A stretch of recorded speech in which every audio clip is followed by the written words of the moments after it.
All right, Matt, we looked at Screen Rant's 20 best Disney movies of all time. And I mean, they included Pixar movies and they included some live action stuff in there. But I thought, why don't we show off our personal top 10 favorite Disney animated movies? So no Pixar, no live action, no Marvel, nothing like that. Just straight up Disney animated movies. What do you think? I think that's very doable. Yeah. I'll try not to throw any Pixar in there. Yeah, it is difficult. It is difficult. I don't understand why they can't separate Pixar from Disney, but we will do our best to. And I'll kick things off if you want. Okay, yeah, no, that's fine. Let's hear it. All right, cool. First of all, I do have one honorable mention, which is Atlantis: The Lost Empire. Okay. The only reason Atlantis didn't make the list is I rewatched it fairly recently, and it has aged horrendously. Really? Like, it is, yeah. I don't know what it is, but it is nowhere near as good as I remember it being. And the animation is quite bad. It's not Atlantis 2 levels of bad, but it's bad. So it missed out on the top 10 just because I rewatched it and it wasn't as good as I remember. Is Treasure Planet a Disney? Absolutely is, yes. Okay. Yeah. I've never seen Treasure Planet or Atlantis. They are on the Captain America list because I wanted to watch them as a kid, but never got a hold of them. Atlantis is very, very good. You should watch it. Treasure Planet does still hold up. Okay. So definitely watch that as well. Starting off at my number 10 is one that I don't think is massively popular. It's Sword in the Stone. Oh, okay. Sword in the Stone, there's not a lot of like old Disney that I like. Mm-hmm. I never watched the princess movies growing up apart from a handful of them. But the Sword in the Stone, I just love it. I love it so much. I love the concept of it. I love the concept of Arthur or Wart or whatever being a little kid and bumping into Merlin, and Merlin's teaching him how to be a better person and all that kind of thing. I think it's great. I think it's a lot of fun. There's a lot of stuff in it as well that I think is really well tailored to the parents watching as well. Like there's a lot of adult comedy in there. The whole scene, the whole section with when he gets turned into a squirrel is just ridiculous. Have you seen Sword in the Stone? No, there's a lot of older Disney animated that I haven't seen. Basically, Merlin teaches him different lessons and everything, and one of the things that he does is he magically turns Arthur and himself into squirrels. And they go through what it's like being a squirrel, sort of thing, to learn that you got to work hard in order to achieve things and all that kind of thing. And in this entire scene, this like female squirrel sees Arthur and immediately falls in love with him, and will not leave him alone. Like she's full on following around, like shaking his tail, like chasing him around and all that kind of thing. Pepe Le Pew. And it's hilarious. Basically, it's hilarious. And then at the exact same time as Merlin's making fun of him, an older lady squirrel comes up and falls in love with him and starts messing with him. It's just so funny. It's so funny. I don't understand how that one has flown under the radar for so many people. It absolutely deserves to be number 10. Number 9 for me, whenever I'm picking like what my favorite movies are, not like my favorite Disney or whatever, picking my like actual favorite movies, it's such an eclectic mix because I love when they do something different and they do it well. My number 9 is Fantasia. Oh, okay. For that exact reason, because Fantasia, unless I'm wrong, and do tell me if I'm wrong, Fantasia, they recorded the music and then they animated around the music. I'm like 99% sure that you're right. Yeah, and it's phenomenal. It's led to some incredible short clips, as it were, because basically every time one of the songs is being performed by the orchestra, they're famous songs, they're famous like classical pieces, but whenever the piece is being played, it's one story playing out. Like you have Mickey Mouse with you have the famous thing with Mickey bringing the brooms to life and all that sort of thing, the sort of thing, and they're moving up and everything. Like you have all that. It's so clever to introduce kids especially, to classical music through doing that and stuff. I think it's really cool. I think it's really, really cool. And it's a beautiful set of short films as one large performance. I think it's really, really good. I think it does a really good job at characterizing like classic Walt Disney animation style too. It does, and you can't knock the music at all. And another film that you cannot knock the music for is Tarzan at number 8. Phil Collins absolutely cooked with that film. Oh, he had no reason to go that hard. So, all right, Phil, we're doing the man in the jungle, the kid raised in the jungle sort of thing. He meets civilization. How does he cope with it, sort of thing. And he went, right, say less. Dun, dun, dun, dun, dun, dun, dun. Two worlds, one family. Oh my god, the fact that it basically starts with that as well. I think that's the starting song, isn't it? I believe so. Yeah. Yeah, because it shows the shipwreck, and then it leads into the parents dying, the mother gorilla taking him in, all that kind of thing. Like it's so amazing. Like the music carries that, but then to have Brian Blessed being Clayton. Brian Blessed is a British icon because of his big booming voice, and all that kind of thing. Like him playing Clayton is amazing. The fact that in a Disney movie they showed Clayton getting hung, like, right, the death scene is so overly graphic as well. Like they don't show his body being like, but they show the silhouette on the tree with the neck snapping as the rope hits and all that kind of thing, and then it's just the shadow of his body hanging there. I'm like, Jesus Christ, Disney! Yeah, they went just as hard as Phil Collins did. Oh my god! But no, it's so good. And I will say as well, the Disney used to do a thing where they'd release a movie and then the Disney Channel would have an animated TV show about it. Yeah, the Tarzan TV show was great. So I've watched bits and pieces of it, and there's a Tarzan 2, isn't there, where it's him as a kid? It's like a prequel, or was that the TV show? Yeah, I think so. There's also a sequel, I think, called Tarzan and Jane, isn't there, or something like that? Maybe. I think there's a couple. They used to do a thing in the 90s, the 80s through to the 2000s, where they do a cinema-based movie, and then they do like straight to television DVD, movie. Yeah. Straight to DVD, straight to VHS, depending on when it was, like sort of movie. Yeah, Tarzan 2, I think, did that. Yeah. I know Atlantis 2 did it, and it's horrendous. They love to explore the story. They would do the prequel and the spin-off. Yeah, they'd really monetize it and sort of like go all in on it and all that kind of thing. Lion King famously did it as well, with Lion King 2. With Deception. That was Simba's Pride, wasn't it? Yeah, Simba's Pride, yeah. And then there's Lion King 1.5, which is amazing. Yeah. Yeah. None of which made my list, by the way.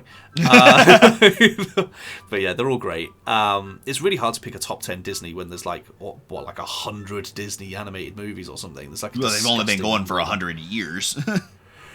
Right, there's a disgusting number of them. But my number 7 is the first princess movie to appear on this list, even though she's not a princess. Beauty and the Beast. Oh, okay. Number 7 is Beauty and the Beast. Stockholm Syndrome at its finest. But Beauty and the Beast, for me, I never really watched the princess movies. And then when we had that lovely period of time for a year or two where we were told to stay indoors and we couldn't leave, I decided to watch through all of the classic Disney films. And I'd seen Beauty and the Beast before, but as I'm watching through, I was like, Cinderella, oh my god, this is awful, awful stuff to be teaching your kids and everything. Watching Sleeping Beauty, oh, this is horrible. Snow White, it's awful. Like, these have not aged well, you know? Whereas Beauty and the Beast, it's still good. It still holds up. The music is great. Gaston is one of the most iconic Disney villains, in my opinion. And for me, he's only slightly different to the Beast. Very slightly, yeah. They're very similar in personality. The only difference is one of them decides to learn from their mistakes, and the other one just thinks that they're right. Yeah. You know? So like it's a nice parallel to have Gaston and the Beast sort of thing. You can make the argument, well, if Gaston was given the same curse as the Beast, would he have grown? Would he have changed? You know? So yeah, it's definitely interesting. But I think it's really good. I think it deserves to be in any top 10 list because the music, the characters, it's an iconic Disney film. Funnily enough, my intro to Beauty and the Beast was actually not the animated. It was the live action with Emma Watson. And one of the few live actions I think is good. It was really good, and that's actually the only interaction I've had with the movie, whether it be animated or not. Yeah. And I really enjoyed the storyline. I thought it was good. I got to finally see the music behind all these, famous Disney bits. Be Our Guest. Yeah. I mean, even the Gaston song is amazing. Oh yeah. Like the villain gets a great song. That's a lot. A lot of classic Disney gives you a great villain song. Mm-hmm. I think the animated one is better, which is the case with most of the live action adaptations. Yeah. But I will say the live action Beauty and the Beast is the closest to being as good out of all of them. Okay. Yeah, I think it's really good. One that I'm hesitant for them to make a live action of, but I kind of hope they do, is my number 6, which is Tangled. Tangled is my number 6. Tangled is, if they make a live action, that's going to be really rough with that hair. Yeah, I think that's the problem, right? Is the hair. Yeah. Because they have to animate the hair. Because the hair moves. The hair's almost sentient, Because she whips it and it does stuff for her and stuff like. It's not actually moving on its own, but it's near enough. Yeah. Yeah, it's going to be interesting. But Tangled is great. Tangled, for me, is when I think the Disney princess movies started taking a shift in the correct direction.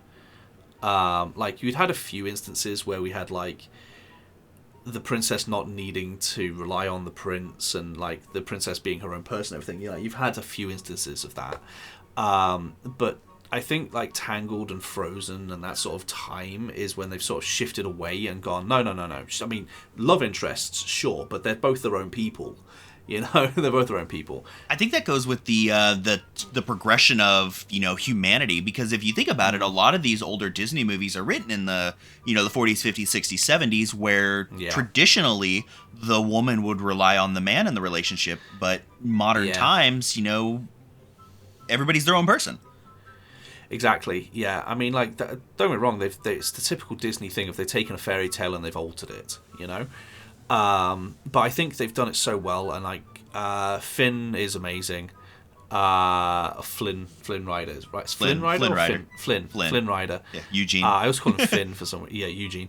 Flynn Rider's amazing. Mother Gothel's amazing. Like they're all great. I think it's fantastic. The music is great. Some of it hits for me. Some of it doesn't hit for me. I'm not a big fan of their love song. It's only okay for me.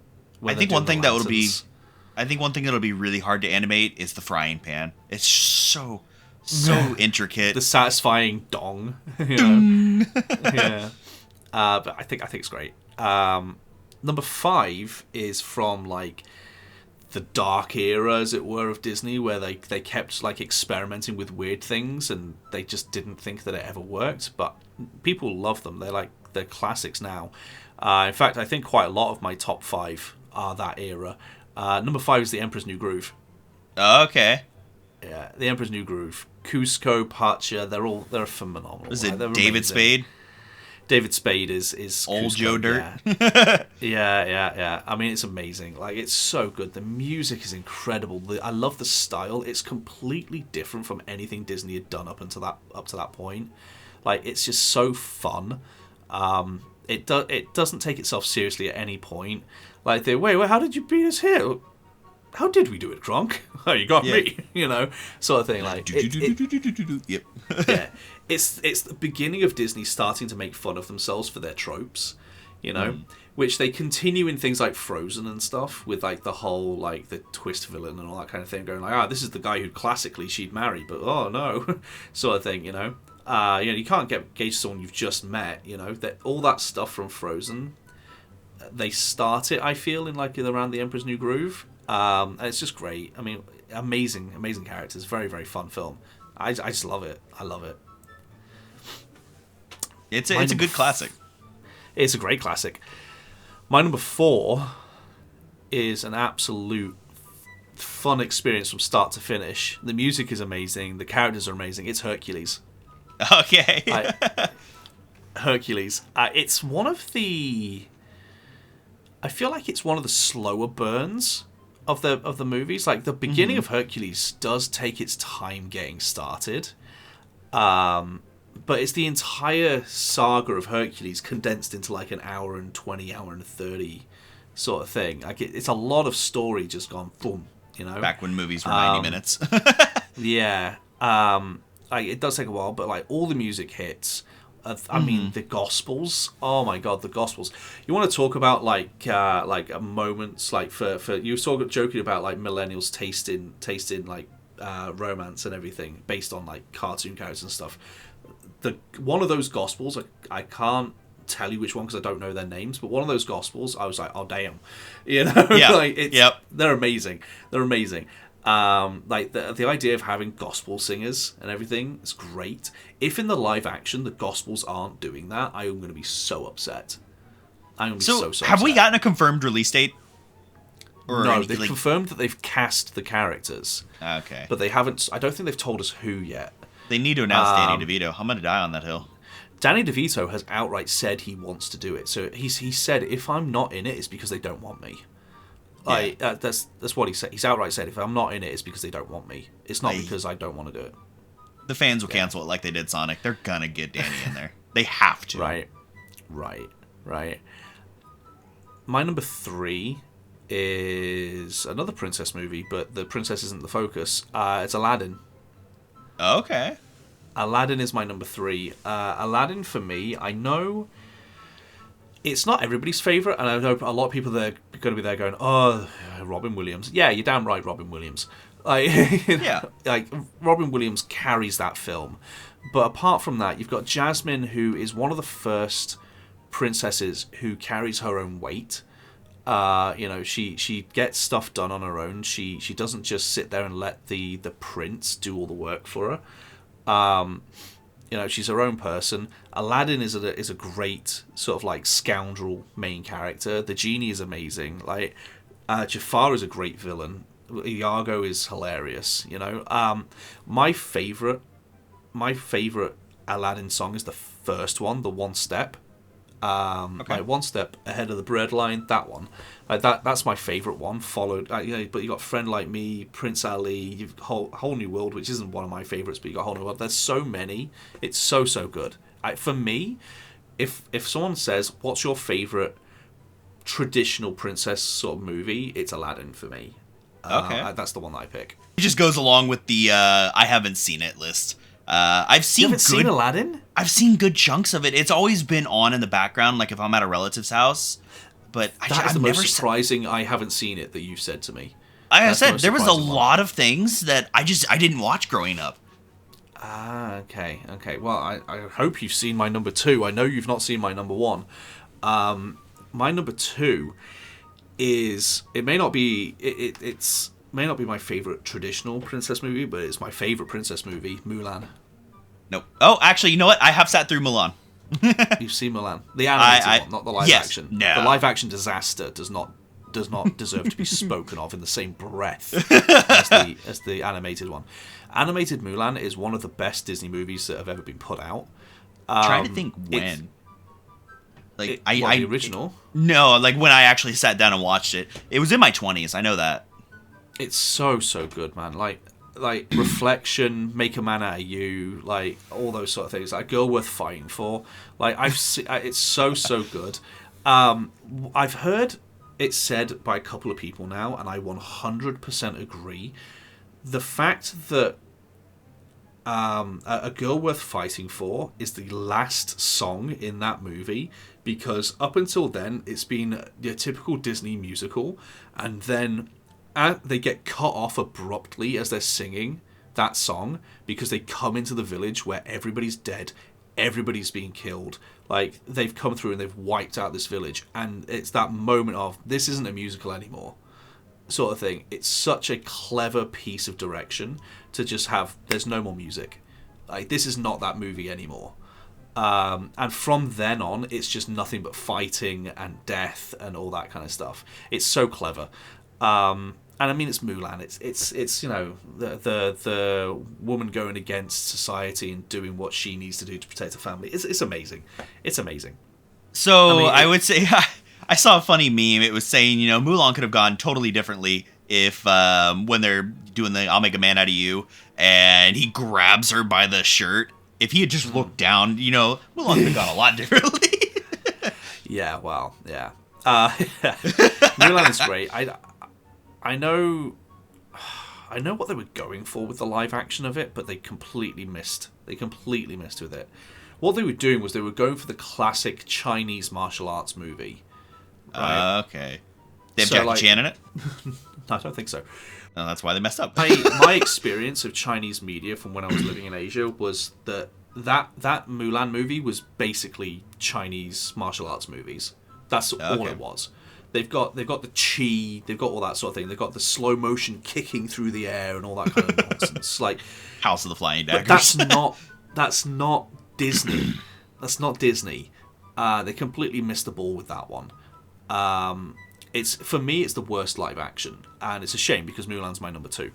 But my number 1, which I want them to make it live action so badly, but I also don't because they've been messing them all up. My number 1, which you've not seen, is Treasure Planet. Treasure Planet is my number 1, and there's going to be some people watching this who've gone, "Oh, of course it is," like because it's become this sort of thing where there's been a bit of a bandwagon jumped on where everybody says they love Treasure Planet. Treasure Planet was a commercial disaster. It was a commercial disaster. It failed so badly. Was it because of the budget? No, Disney set it up to fail. Disney set it up to fail. The guy who directed it is the guy who directed Aladdin. So the guy who made Aladdin made Treasure Planet. And basically he had been begging Disney for years, decades, to let him make Treasure Planet. Make it Treasure Island in space.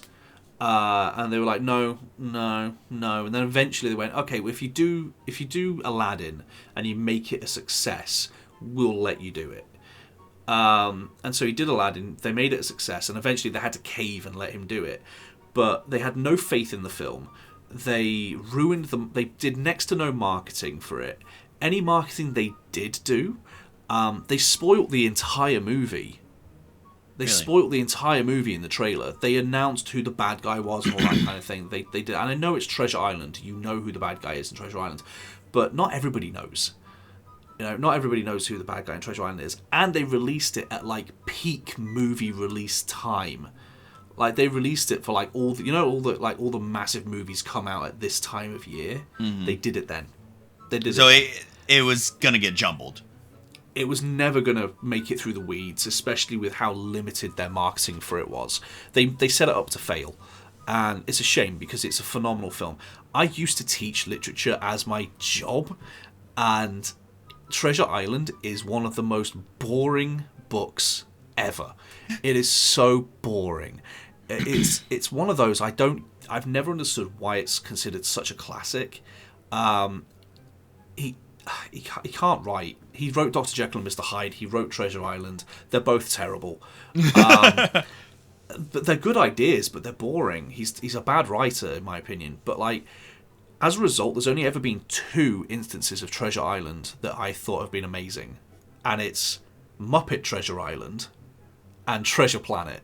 Because Muppet Treasure Island, Muppet Treasure Island takes a boring story and Muppetifies it.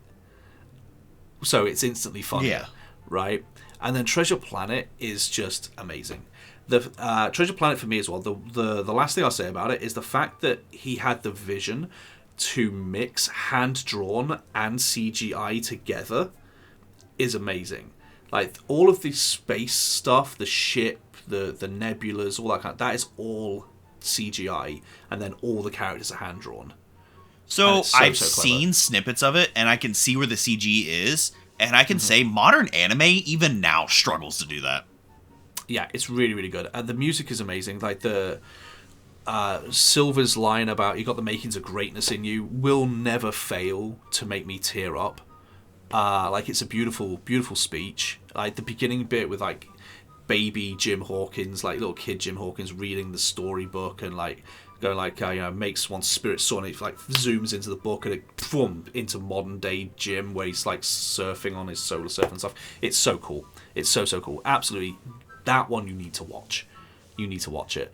Like your little Captain America list, put it right at the top. Put it right at the top. Yeah. But that's my top 10. That's my top 10. Above or below El Dorado? Way above El Dorado. Up. Okay. Way above El Dorado. Like, Treasure Planet is one of my all-time favorite movies. If we were doing favorite movies, it would still make the list. The amount of Robin Williams movies that would probably, if not make my list, would honorable mention list. Oh yeah. That will be a big one. Mm-hmm. But that's a list that I haven't seen a lot of, which is a reoccurring trend. But it's still a good list. I've heard so much about Treasure Planet. I've heard so much about a lot of movies, and that's why I do have this list. But the ones that I have seen, here's my top 10. This one didn't make yours at all. My number 10 is The Lion King. I was enough of a child that when it came out, I had Lion King everything. Like, my room had Lion King decorations. I had Lion King puzzles. Like, everything. Dude, it came out in like 96. I was 6. I was a kid as well. Yeah, but when it was in its peak hype, like, I was... So when it came out, I mean, I was born in 95, so I was 1. So growing up late 90s, it was peak culture in the 90s. I just find it boring, honestly. It takes too long to get started. It really does. It's a slow-paced movie. I find some. I'll quote Zazu all the time. The meme. It's a small world after all. I do that. Rowan Atkinson, who plays Zazu's Mr. Bean, he's the same issue that Robin Williams had of the whole "don't use me to sell it," and they used him to sell it. Like, they did it with Robin Williams for Aladdin. Yeah, he's the focal point. Number 9 is, I would say, the oldest on my list, and that's The Jungle Book. It was another one that I grew up with loving. I still sing the songs all the time. The Bare Necessities. Good choice. You and I have done it multiple times. The Vultures. I don't know what you want to do. I don't know what you want to do. Yeah, it's great. It's a great movie. That would be in my top 20. It'd be in my top 20. Now, the live action's terrible. I hated the live action, but that's most live actions. Nah, I didn't like it. Fair enough. When I was in college, a dorm mate of mine used to do the King Louis. I'm the king of the swingers, the jungle. You mean you didn't want Christopher Walken as Louis? No, I want to be a man cub. Needs more cowbell, Mowgli. Number 8 for me is Lilo and Stitch. I went to go see that in theaters when it came out. My mom and I went to go watch it, and I always enjoyed it.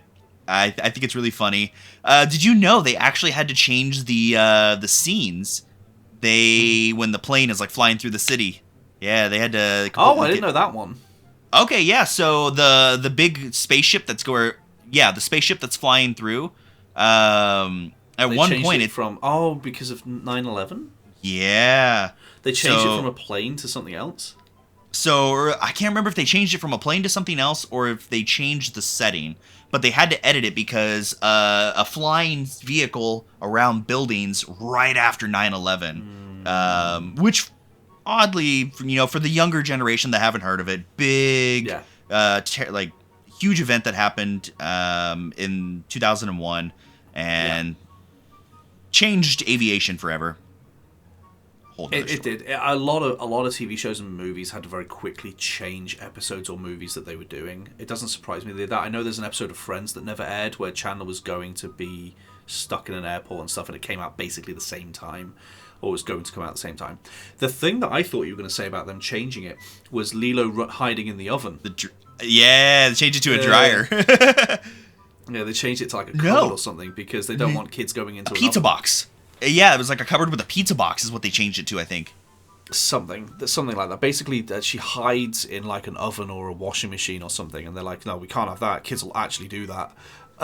So they changed it. Yeah, no, I forgot about that one. Number 7 for me is probably the one of the movies that made me cry the most as a kid, and it's The Fox and the Hound. Oh yeah, that's a tearjerker.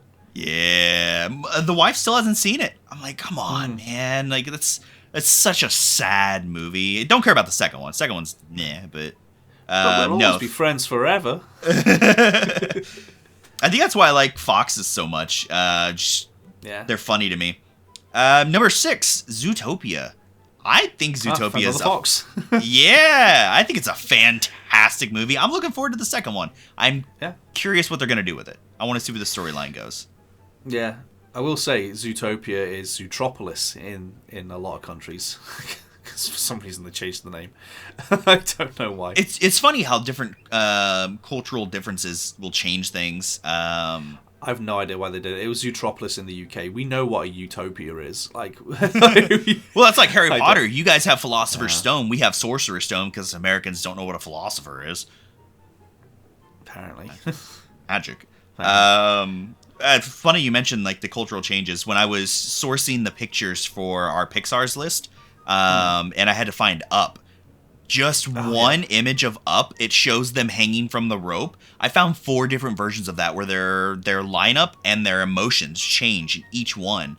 Some of them they're happy, some of them they're scared. Like, it went through a varied That's change. The power of advertising. They change it based on the region. Right. So my number 5 is Tarzan. Tarzan, it's such a good movie. Phil Collins alone makes that movie, but it's so good. It showcases a lot. It's so good. Like the almost like the scat music, like the improv jazz sort of stuff that they do with the camp is so good. Yeah. Yeah, no, I'd say Tarzan was probably one of my favorite movies growing up. I had it on VHS and I watched it all the time. Yeah. I didn't follow any of the spin-off stuff that much though. I just watched the TV show. I watched the TV show for that, and I watched the TV show for Hercules, and I think I watched the Emperor's New Groove TV show. I did watch the Emperor's New Groove TV show. That one was kind of funny. Kronk, man, you can't get past Kronk. Can't get past Kronk. Number 4, Big Hero 6, which actually I forgot was a Disney animated. I completely forgot that was Disney. Yeah. Yeah. It's in Disney World. Yeah, Big Hero 6 was really good. Right in the first 10 minutes, just dramatic plot twist. You don't expect that early on. No, Big Hero 6 is definitely good. Yeah. Let's see. It was San Fran Tokyo is the made up world that they're in. I think is what it is. San Fran Tokyo or something like that. Yeah. Yeah. It was really good. The animation quality was really good. There was a lot of humor. Baymax is hilarious. Yeah. I just think everything about it, I enjoyed it. It's a techie side of animation. I think it's based on a comic book series, isn't it? I'm pretty sure it is. Or I know it spurred the comics, or spurred some comics. Yeah, no, it's a comic series. Yeah, it's Marvel. Oh, it is Marvel. That's right. Big Hero 6 is Marvel. Ah, I totally forgot that it's Marvel. Yeah. Well, you know what? Live action's coming. Right. I don't want that one as a live action. No. Number 3 is Emperor's New Groove for me. Emperor's New Groove. It's so good. It was hard not to crack up and just have a little fanboy moment of Emperor's New Groove when you mentioned it. Yeah. It's Kronk so is he's my spirit animal. Every now and then I'll look over at the wife and just go squeak squeaker squeak squeak squeaking.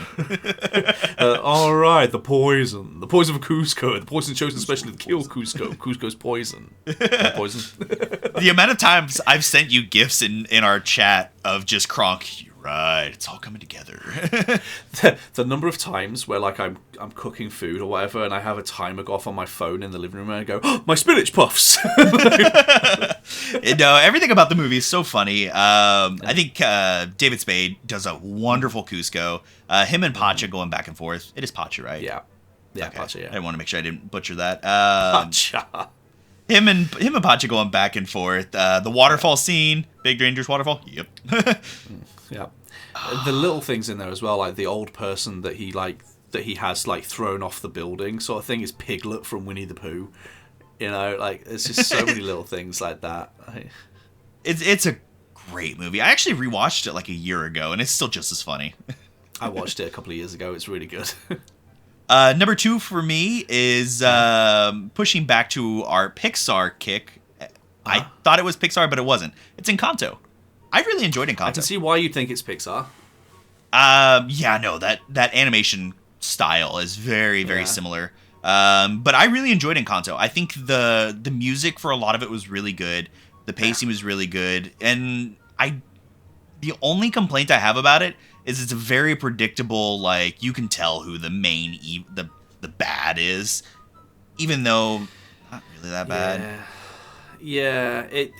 It's definitely they focus. I don't really know what the focus is in Encanto. That's my problem with it.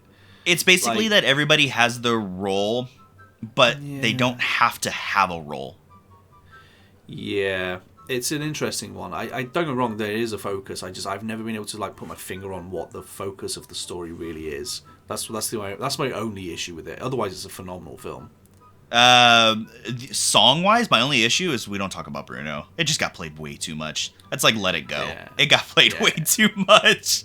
Yeah, it did. But it's so good. The animation is so good. I loved the personality from Casita the house. I thought it was hilarious. Yeah, it's great. But my number one, and I will forever die on the hill that it's one of my favorite movies of all time, is Tangled. I have loved Tangled for years. Frying pans, Flynn and the horse going back and forth, Max. Yeah. This is the strangest thing I've ever done. What is it? The cuddly duckling? The bar that they go duckling. to? Yeah. Snuggly duckling. It's so... Yeah. Here's the thing. The moment I said Tangled was my number 6, I knew that he'd put Tangled as his number 1 because the amount that he bit his lip. The amount that it was so hard not to say anything about that. Tangled has been my favorite movie for years. I've always enjoyed it. I've got like 3 different versions of it on DVD because I just I find newer versions of it. Steelbooks, collectibles, 4K. It's great. It is great. It would probably make one of my top 10 movies of all time personal list for me, just because I enjoy it so much. That's fair. I've got a question for you quickly though. Okay. Out of that list of your 10, who's the best villain though? Which one has the best villain? So out of your 10, which one's the best villain? For me, I feel like Yzma from Emperor's New Groove is the best villain out of mine. Maybe Clayton. I would probably argue Clayton.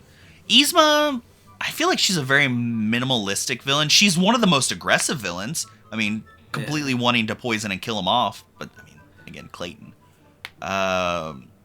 I would probably say she Clayton. Was going to turn him into a flea, a harmless little flea, and then she was going to put that flea in a box, and then put that box inside another box, and then she was going to mail that box to herself, and when it arrives, she was going to smash it with a hammer. But she decided to save on postage. I would still say Clayton. I think he is, just because of how, like, it's the toxic masculinity. Like, he's got his image. You need to be this. You need to be this. And we're strapping men. Yeah, I feel like Gaston's on that level as well, but like Clayton is just fully realized Gaston. You know, but yeah, it's interesting because Gaston is in his 20s. Clayton is well into his 30s, 40s, and he is like Clayton's set. In his 40s. Yeah, he's set in his ways. Stripes. Yeah, he's got the salt and pepper like I have. Hey, I've got one peppered in here somewhere. Honestly, but no, that was a great list. Loved your list. Loved my list. I thought that was really, really good. But what about you guys? What's your favourite Disney animated movie? Did you like our lists? Did you not like our lists? Let us know. If you have any other lists or anything else you want us to react to or talk about, anything like that, let us know in the comments or in the Discord. There's a link in the description. And yeah, until the next video. Bye. Bye.